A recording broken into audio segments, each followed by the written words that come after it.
I'm Mike Kane, I'm the Member of Parliament for Wythenshawe and the Sale East, and I'm here today at the Manchester Airport Radisson for the Usdaw Political Conference. Well, I fought a by-election just over 12 months ago, and every question I was asked about would UKIP win round here, and it is important to connect.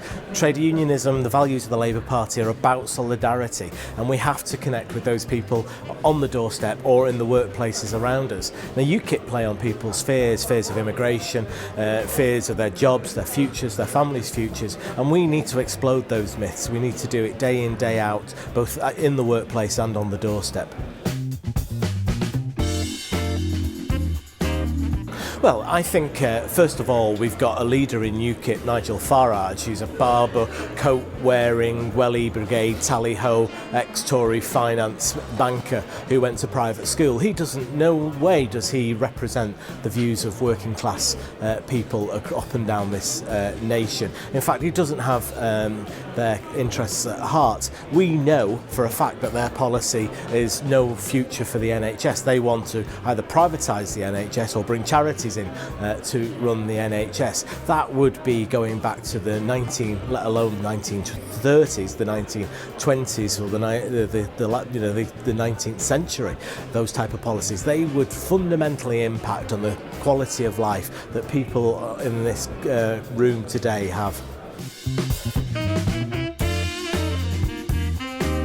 Well, they're an anti-politics vote, and I think from the discussions we had in the room with the 30 or so Usdaw members, they're saying some people have genuine concerns, and I think we should listen to those concerns. If they have concerns about immigration, how it impacts on their workload, or the European Union, we should listen to them. But we should also point out that our NHS would collapse tomorrow if we had no immigrant workers. If we pull out of the EU and don't have a right to reside, we'd suddenly have 2 million people who are British, who live in Europe, having to come back to find jobs and homes here. So, I think as a party, we're an international party. We should believe in the free movement of labour across the continent, but there needs to be fair rules. Ed Miliband has clearly said we're going to clamp down on the gangmasters.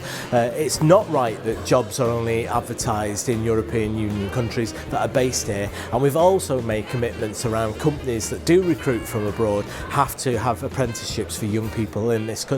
So I think on all those issues, and including tackling bad landlords who put up migrants in terrible conditions in some of our communities, on all those issues, I think Ed Miliband's really struck a chord.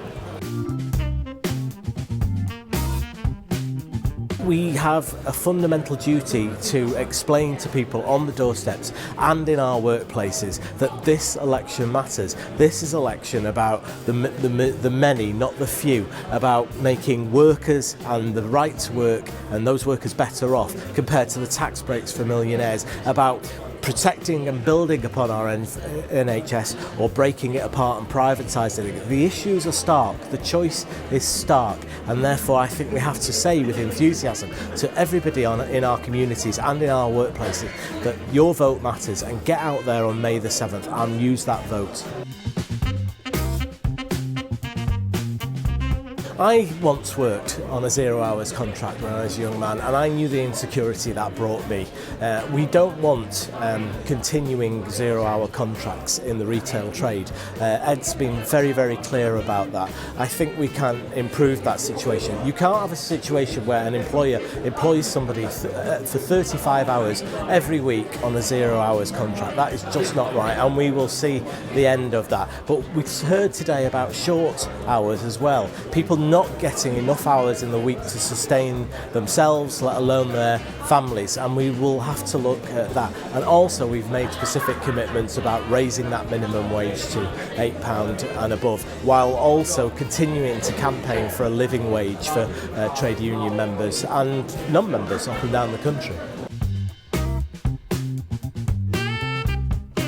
Well, we're going to have 4 million conversations. That's what Ed pledged just a few weeks ago between now and Election Day. We're only 88 days off Election Day.